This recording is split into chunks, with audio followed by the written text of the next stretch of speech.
Prithviraj Chauhan, the last Rajput ruler of Delhi, was a warrior whose courage and valor became the stuff of legend. His life was marked by triumph, love, and betrayal, but one story remains untold, the story of how those closest to him sealed his fate. Raised in the grand palaces of Ajmer, Prithviraj Chauhan was trained in warfare from a young age. By the time he ascended the throne, he had already proven himself as a fearless leader. Under his rule, the Rajput kingdom flourished, and his power was unmatched. His love story with Princess Sanyogita, the daughter of Raja Jaishand of Kanauj, only added to his legend. By defying tradition and eloping with her, he made an enemy of Jaishand, a rivalry that would one day contribute to his downfall. In 1291, when Muhammad Ghori, the ambitious ruler of Ghor, marched toward Delhi, Prithviraj Chauhan stood as the last line of defense. The two armies clashed in what would be known as the First Battle of Tarain. With his exceptional military strategy, Prithviraj Chauhan led his forces to victory, capturing Ghori in battle. The Rajput court debated Ghori's fate, with many urging Prithviraj Chauhan to execute him. But following the Rajput code of honor, he chose to show mercy and set Ghori free. This single act of kindness would become the greatest mistake of his life. Humiliated by his defeat, Ghori returned to his homeland and plotted revenge. He knew that Prithviraj Chauhan was powerful, but he also knew that cracks existed within the Rajput alliance. Instead of relying solely on military strength, he turned to treachery.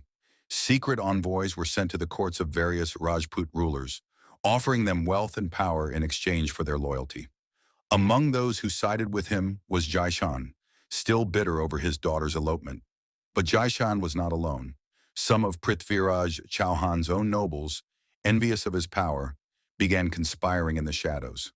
A year later, in 1192, Ghori returned with an even larger army. Confident in his strength, Prithviraj Chauhan rode out once again to meet him at the Second Battle of Tarain. But this time, things were different. As the battle raged, betrayal unfolded before his eyes. Rajput commanders who had once sworn their loyalty to him suddenly turned against him, attacking their own brothers. The once powerful Rajput army, confused and outnumbered, fell into chaos. Even then, Prithviraj Chauhan fought with all his might, his sword cutting through enemy after enemy.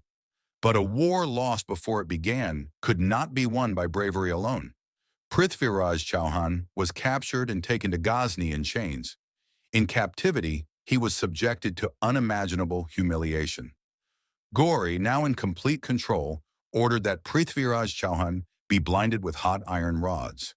The once great warrior was now forced to live in darkness.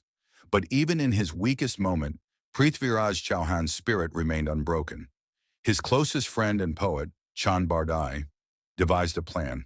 Convincing Ghori to allow Prithviraj Chauhan to showcase his legendary archery skills one last time, they used poetry as a secret code to guide the blind king. When the moment came, Prithviraj Chauhan turned toward the voice of his enemy and released an arrow. The shot was perfect.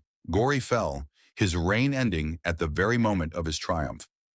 Before Ghori's guards could react, Prithviraj Chauhan and Chand Bardai chose death over dishonor, taking their own lives.